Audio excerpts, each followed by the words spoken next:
Alright, so this is a Prodigy No Good For Me 8-way bootleg, and this is how it sounds like. No good for me, I don't need nobody. Don't need no one, that's no good for me. You're no good for me, I don't need nobody. Don't need no one, that's no good for me. You're no good for me, I don't need nobody. Don't need no one, that's no good for me. Good for me, good for me, good for me, good for me,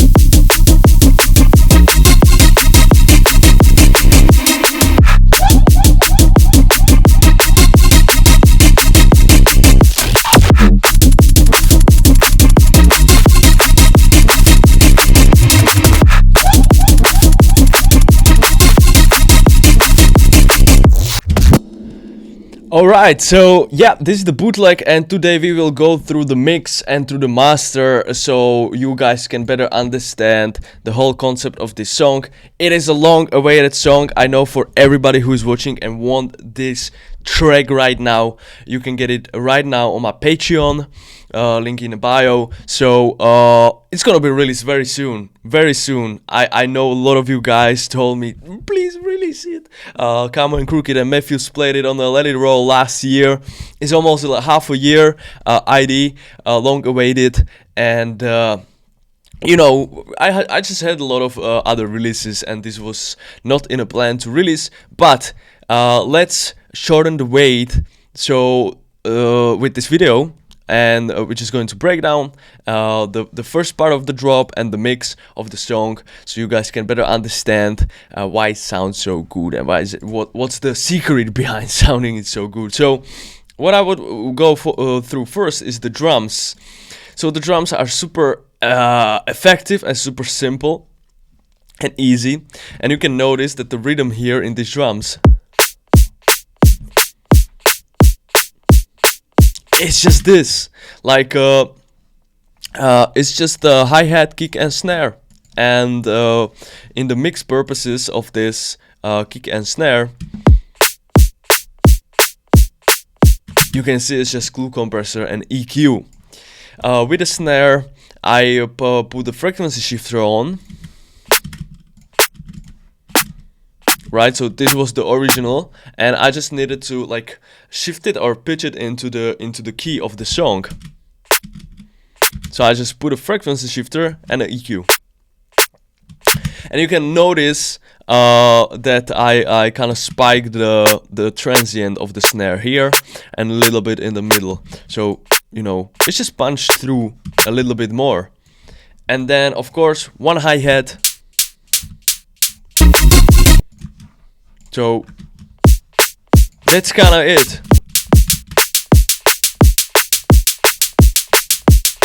This is one cymbal, one hi-hat, and I kind of created this bouncy rhythm together with this 4x4 drop.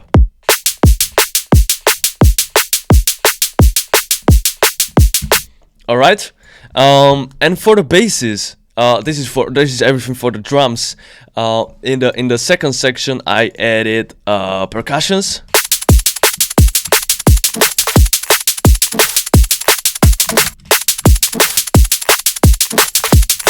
and layered the snare with the claps, right? So in mixing drums and in kind of getting the whole concept of drums together, what you really need is a good snare, good kick. So these two elements needs to go through the sound every time. Like the kick and snare needs to go through through the percussions and through the other percussions and through the cymbals and through the basses and through the vocals and through the leads. They need to go through with the sidechain. Like I'm really emphasize on this for all producers who does not know about sidechain and who does not use sidechain. Please start to use sidechain at least with the through compressor, for example. Like you can sidechain through compressor in Ableton, right? So you just put compressor, I don't know, here for example, bank compressor. And here in this arrow, you have a sidechain, and you can like route the inputs wherever you want and you need them. Why? Because when you do not use sidechain, your track will lose the rhythm. Your track will do not have the tempo and the movement for the track to go hard. So without a sidechain, how this drop sounds. You understand now? Now with a sidechain. The kick and snare is going through all the sounds, right? So this is kind of like the magic of the mix. Like a lot of producers are asking, like, how do you mix? How do you mix? How do you master? Well, a lot of the thing is like make your songs loud, make the sounds impactful, right? And then use a heavy sidechain so the kick and snare can go through. And that's it. That's it. So yeah, this is the kick and snare. With this idea, I wanted to go a bit like minimalistic, right? So it's just not too heavy production. It's just more like clean sounds and organic sounds combined together. So of course, percussions, kick, snare, and hi-hats. This is the know-how for my drums. Let's get to the basses. And why is it so good, and why is it no good? Right? So the bass is just 808.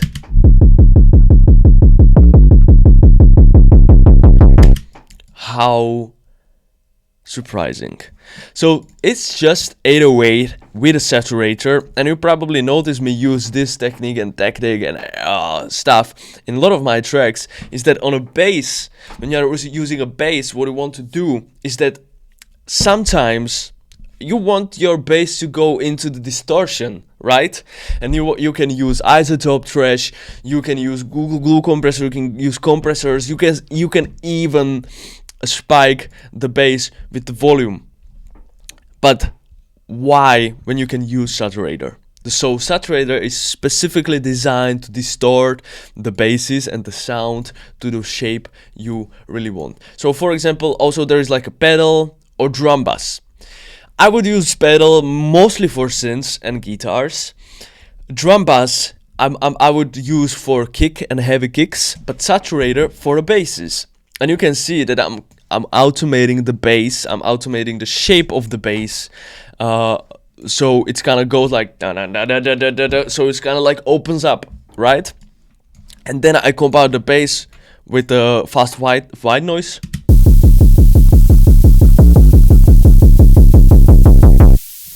And the white noise is automating with the auto pan and with the rate, right? So it's going like down, so it's creating this like effect. And for the first hit, I used just some splice, whoom, whoom. All right. And what's the magic behind the lead? What's the magic behind the lead? So, the original track, the No Good, has this lead. Included in the tracks, in a track. So there is like a start, kind of a hype intro into the No Good remix. Go play it on the YouTube, and you will notice it's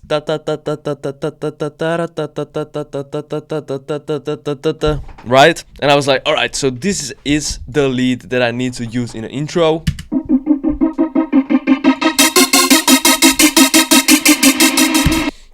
And this is the whole processing. So I used autopan, reverb, OTT, another autopan, EQ, and that's it. So the original sound sounds like this.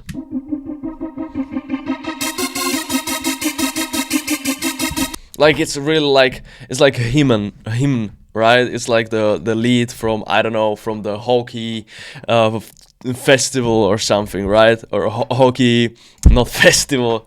It's like, you know, it's that kind of a sound when you are on a hockey on a stadium and they play to the keys and piano. It kind of makes you to sing along with these sounds. So the first idea was that I added autopan.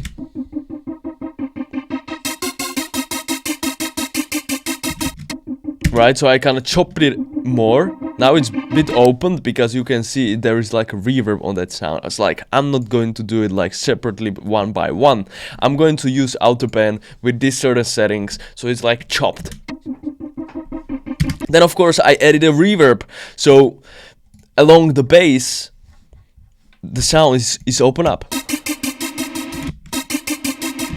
this technique and this technique and this technique and this technique, you need to hear it 4 times, is what I use for spaces and to opening sounds. Like this is what you need to do, what you want to use for opening sounds and kind of like making rooms into your tracks. Before we get onto the OTT, I want to inform you that I just recently dropped my Masterclass 2025, which includes all my mindsets, all my know-how production, all my 10 years of experience in the music industry. So for those who are more interested in this kind of a breakdowns and this kind of a mindsets and how I compose tracks, you know, and for those who wants to grow their audiences, Instagram, SoundCloud, and wants to get on my level, all my know-how is there in that masterclass. So it's the first link into the bio. Second link is for the Patreon if you want this track or if you want your one-on-one feedbacks on your tracks. So yeah, all right. So let's go more to the lead. So then I used OTT. So straight away you can hear it's just more louder. Like, yeah. And then on that reverb tail you just heard on the end of the on the end of the lead, what you can hear here is that I automate the reverb, so it kind of rotates into the nothingness, right?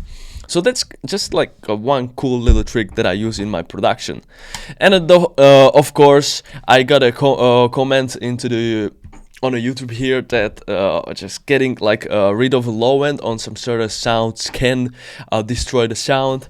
I totally understand it. Maybe in some like synths from Arturia, I did that I just like get rid of the low end, and there is some frequencies in that sound that sounds really really nice, right? In the leads or in the Arturia synths, right? But here I decided to chop it off because the main thing here is this bass. I don't know what it is with my English these days, but I just thinking ahead and my mouth is not comprehending what I'm trying to say. And then of course I use the auto filter to kind of open up the lead at the start, at the first half, and then it's like kind of open up and the auto filter shut down, right? So it's like a full immersion, and then on the end glue compressor just to make sure it's not like clipping or peaking. So yeah, this is the sound, this is the main sound. So where we're gonna play lead and then we're gonna play the bass with the white noise.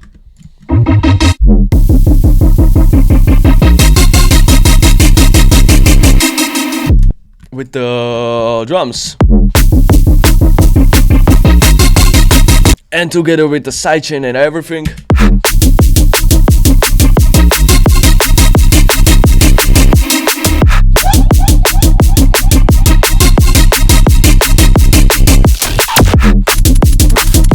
So everything is about just like cooking the right sounds, adding the right amount, right? So the music production is like it's like a cooking, right? You use your ingredients, you use the bun, right? So you need your bun for a burger, then you need a meat, that's the basis, and then you need the sauces, which is the vocals and the effects, right? So on the first hit you got this breath and this vocal. Or this kind of like a chant. So you kind of like spice the song a little bit up. And you can see that in the drop there is not much going on. But because it's such a simple and catchy idea, it works. It will work every time. And for a build up, for the hype up of the song, we can hear. I can't just like use the original sample. I don't need nobody, don't need no one. Then I grab the You're no good for me, I don't need nobody, don't need no. And open it with the reverb and auto filter. I use some sauce, effects, drops, noises, and and everything. If you're interested in how this works and what effects and what noises and what risers I use, everything is in the masterclass. Some synths, just to like spice up the original idea. You're no good for me. I don't need nobody. Don't need no one. That's no good for me. You're no good for me. Sub bass.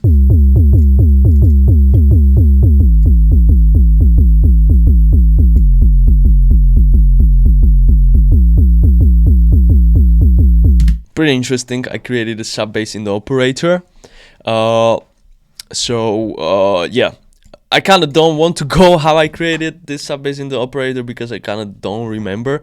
But for those who understand the operator more, they kind of understand. So I just like created my own kind of a sine wave here in this modulator, in this kind of oscillator, and I just played with the pitch, spread, tone, volume, frequency, right? Added a saturator at the end and routed to the noise subchannel from Akuto. So for everyone who wants to know more about operator, in that masterclass, in the first link, my friend Victor Tess is explaining in a 2 hours or 3 hours video the whole concept of operator and how it works. I would love to go more into the operator for you guys here on the YouTube, but unfortunately I don't have a shit about this.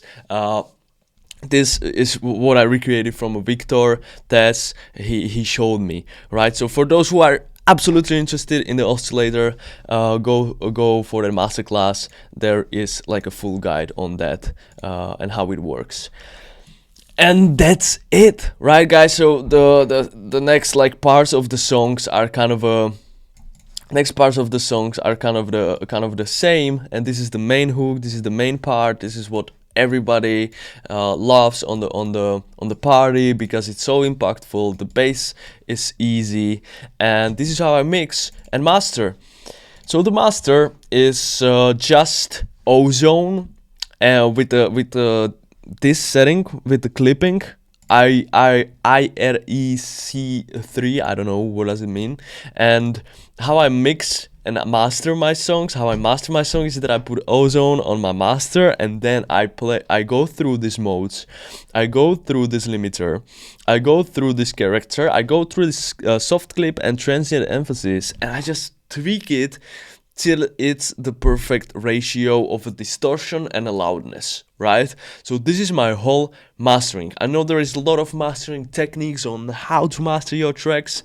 I promise everything you need for your sounds to be on the mainstream level is just one ozone with the classic preset. Like, you just put the ozone and you just play with this mode, you just play with the loudness, and you just play with the soft clip. I think this one, like this button here, the soft clip, is kind of a main star of a show, because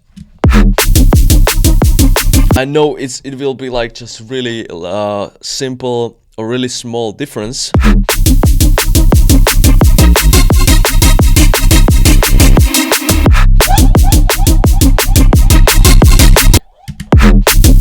Do you notice the distortion there? Like this option can really make a difference for your tracks. So for the low, I think a low soft clip is like really decent, but I really like to go hard and kind of have that peak distortion on the tracks, so that create this kind of a sharpness of all the sounds, and it just goes really well on the parties. So that means that your track is going to be really loud, you know, so it's going to outstand from other tracks, basically. So that's why for the master, like, you can grab like 1,000 plugins on a master and try different techniques, soft clips, I don't know what, another clippers, another, I don't know, whatever plugin you can use, and the only thing that you need is really the ozone, right? So that's my master, and this was the Prodigy No Good For Me A.way bootleg, which is going to be released really soon for everybody on a SoundCloud and all like other streaming platforms. For those who can't wait, you can go on my Patreon and get this track right now, so you can play it on your shows and on your sets. And for those who are interested in more production to scale up your mindset and everything, first link, Masterclass 2025. Thank you so much for being here today with me, and see you in the next one. Peace.